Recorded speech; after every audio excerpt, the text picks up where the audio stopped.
We are going through a tragedy we didn't see coming, that we never expected.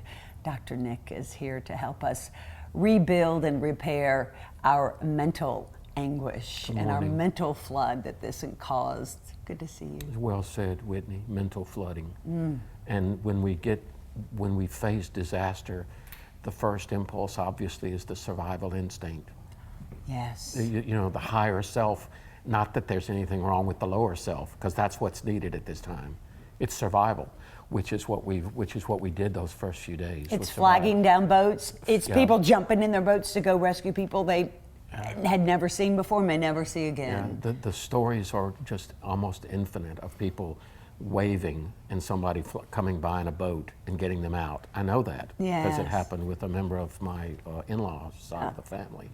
So it has been certainly the first part of this trauma, which, as you laid out well, unexpected, which made it even more traumatic because we weren't prepared.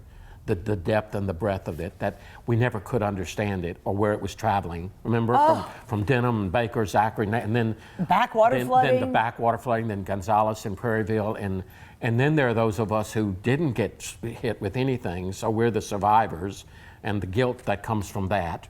I mean, there's just this multi-layer of mental disorder, if you will, that's been going on in us. I couldn't believe how, when I got on Facebook, there were some people who were flooding initially, and then the next day there would be much more. And I'm telling you, by day 3, I was like, half the people I know have been flooded. Yes. They've lost everything. And how can I help everyone? Well, it's impossible. It is impossible. But what made this, if there is such a thing as a silver lining, is that there were survivors that could move and become that Army and that Navy and that rescue force that Katrina didn't have. That's right. See, I mean, there were those of us who could move at an instant and take on the role of the sprinter. As I was saying to you earlier before the show, there's an attitude of sprinter in that first few days, and now we've moved into the marathon, which is going to be, I think, the harder. And you say it's harder. Right. It's going to get worse before it gets better. It's going to get worse before it gets better, and we're going to get tired,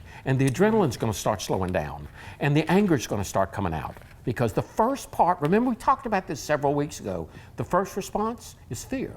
And the fear drives us to survival. Once we have jumped and we have survived, then the anger comes out. Right. Then the real grief comes out. Then the real tragedy of what have I lost? What's irreplaceable? What's really happened? Didn't you tell me something about someone said about Jeff Johnson? I was talking to him the other day, 103.3, and he lost virtually everything. He was able to grab a coffee table and I think 2 nightstands and a crib. And he said, and I feel guilty because I was able to save something and other people didn't. But he said that he was talking to his mother and he said he just wasn't able to lay out his feelings, like, well, what am I really feeling? How can I describe this? And it hit him all of a sudden just the other day. So, you know, he's a week and a half into this. I feel like I did when my father died. Isn't that amazing? Yeah. So is it? Do we have to go through almost those stages of grief through something like this? We do go through those stages. We do go through those stages, and the reason why we do is because we're people who become very attached, and they're never just things. They're never just things. Even the poorest of the poor are experiencing the loss. Perhaps not as great as those who had a great deal. But there's going to be loss experienced from all sorts of angles. The fact that cars flooded, the fact that, again, pictures and clothing was ruined, wedding dresses that, you know, were to be given to the next generation.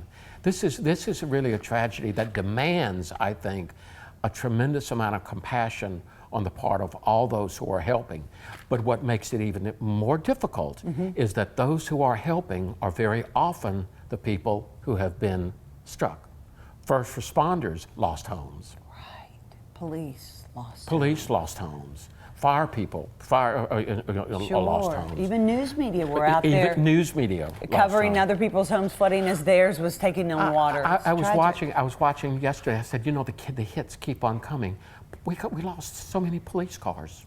Yeah. We never think about that. And now the nonprofit organizations are going to suffer because how far will the money stretch?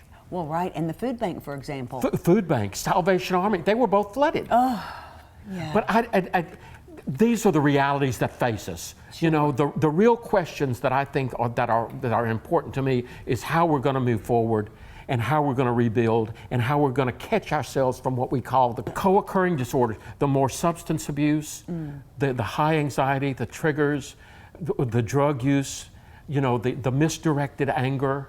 So many disorders are going to be kind of throwing themselves around. So we just need to be on the lookout for that. Am I over-medicating? Am I... Self-medicating. Yeah, dealing Yes. with this. And then how about the people whose children are not even back in school?